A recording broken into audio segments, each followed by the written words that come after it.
Bom dia, pessoal. Vamos de BTC nessa terça-feira, 1º de março de 2022. Agora na Espanha, 10h35 da manhã, no Brasil, 6h35 da manhã. A Bitcoin está migrando para cima da nuvem de Shimoku no diário.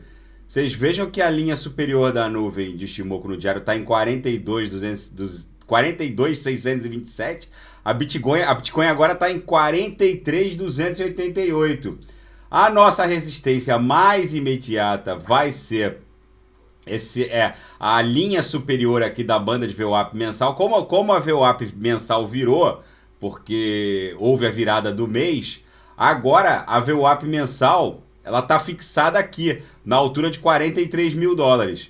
Mas como a banda superior foi uma resistência no passado, a banda superior da banda de VWAP do mês passado, de fevereiro, a gente vai encontrar em 45 mil uma resistência ainda. Vamos ver como vai se desenhar, ficar plotada a nova banda de VWAP. Isso a gente vai começar a perceber a partir de amanhã. Gente, a Bitcoin vai seguindo resiliente nessa pernada impulsiva em direção a no mínimo 80 mil dólares. Se essa pernada ficar mais aberta, a gente vai bater 100 mil dólares. A gente está desenhando aqui no semanal, talvez um grande W aqui, ó, que vai formar essa perninha impulsiva, que vai levá-la a no mínimo 80 mil dólares. Não foi por falta de aviso aqui no canal que essa escalada para novos patamares em termos de gravidade do conflito russo-ucraniano ia redundar em sérios benefícios para o mundo cripto. Guerras não são boas, eu repito e reitero aqui. Porém, a BTC vai se consolidando como uma espécie de moeda de conflito em tempos apocalípticos, em que caixas eletrônicos não possuem mais dinheiro. A BTC vai ganhando e chamando a atenção do mundo, não só por prover água potável e comida. É o único ativo, ela e a Ethereum e as stablecoins são os únicos ativos capazes de colocar água potável e comida em mesas ucranianas hoje. Caixas eletrônicos não possuem mais dinheiro. Gente, não foi por falta de aviso aqui no canal. Tem muita interferência, principalmente vindo da imprensa tradicional, que parece desconhecer em absoluto o conceito de descentralização, dando conta de que governos, principalmente o governo norte-americano, iria reprimir transações em Bitcoin, proibir transações em Bitcoin. Como assim? Será que a mídia tradicional é tão despreparada a ponto de afirmar que governos teriam capacidade de reprimir transações em Bitcoin? Será que eles não conhecem que a descentralização é justamente não existir nenhum ente, nenhum governo, nenhuma instituição que controle a BTC? A única maneira de reprimir transações em Bitcoin é desligar o meu computador, o computador do Joãozinho, do Manuelzinho, da Laurinha, ou seja, tem que desligar os computadores de bilhões de pessoas mundo afora para reprimir transações em BTC.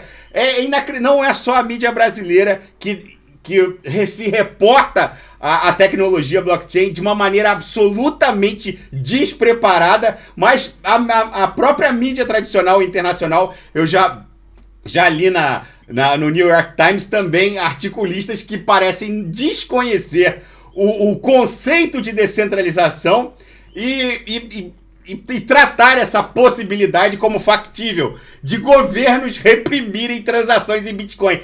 É uma verdadeira piada. Eu queria entender qual é a linha de raciocínio desses articulistas da mídia tradicional para pontificar que governos teriam capacidade de reprimir transações em Bitcoin. Então eles vão entrar na casa de cada um para desligar os seus respectivos computadores? Como assim? Gente, é muita interferência, é muita bobagem. O despreparo da mídia tradicional para tratar de Web3, para tratar de descentralização é absurdo. Por isso que eu volto a reportar aqui no canal. A gente está numa mega jornada revolucionária. A maioria das pessoas sequer entraram nessa jornada. A mídia tradicional desconhece, fala como verdadeiros infantes que não sabem absolutamente nada em se tratando de Web3, de descentralização, de tecnologia, blockchain. Então é bizarro o que está acontecendo. Não desembarquem não se desfaçam do patrimônio cripto de vocês, porque a gente está numa mega jornada revolucionária que ela mal começou. A BTC é um ativo que em muito pouco tempo vai ser cotada às centenas de milhares de dólares. Então é uma verdadeira discussão tautológica.